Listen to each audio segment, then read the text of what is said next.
Dit programma wordt mede mogelijk gemaakt door Joost de Lichtadvies en de hoofdsponsoren Jumbo Panningen en Doc6. Nou, we zijn vanavond van de start gegaan. De DJ's zijn zojuist ingesloten.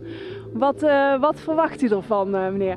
Nou, ik verwacht dat er in ieder geval vanavond hoop ik dat er al wat mensen hierop afkomen. En ja, we moeten een beetje het weer ook mee hebben, want dat is natuurlijk ook een belangrijke factor in het hele geheel. Op de eerste plaats moet ik jullie een compliment maken voor de hele week dat jullie hier al verzorgd hebben.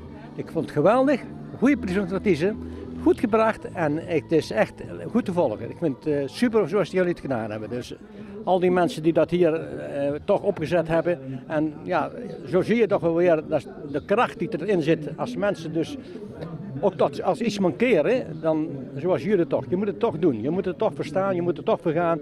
Ariaan is zoals het gelopen is en ik vind een sterke vrouw en ik vind mijn zoon ook, ik vind het echt top dat je er toch voor gaat. En jullie waren zojuist ook hier met de insluiting van de DJ's? Ja, maar we zijn een beetje bevooroordeeld omdat onze dochter hier nou in binnen zit. Hè? Dus dat ligt dan een beetje anders. Hè? Ja. Jullie zijn de ouders van Carla? Ja, wij zijn de ouders. Ja. En is het vinden jullie het ook spannend voor Carla?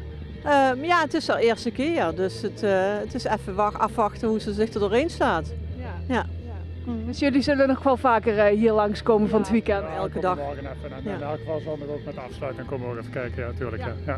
Een bijdrage leveren. Ja, want zondagmiddag om 4 uur worden ze weer uit het huis gelaten. Dan was u wel losgelaten, ja. Zo, we mogen nog best even daar houden, hoor.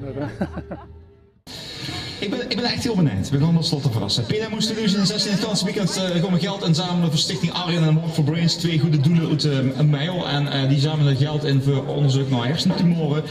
Reden genoeg om zoveel mogelijk geld in te zamelen. Dat kinderen het makkelijkst door gewoon even langs te komen en op de boetemicrofoon te stappen, een pleitje aan te vragen voor minimaal €5. En alles wat meer is, mocht natuurlijk altijd. En al het geld gaat dan rechtstreeks naar het goede doel. En op zondagmiddag, rond de klok ongeveer, gaan we dan bekendmaken wat het voorlopige eindbedrag is geworden van de PNM-moes. Ja, ik ben heel benieuwd. Dit programma werd mede mogelijk gemaakt door Joost de Lichtadvies en de hoofdsponsoren Jumbo Panningen en Doc6.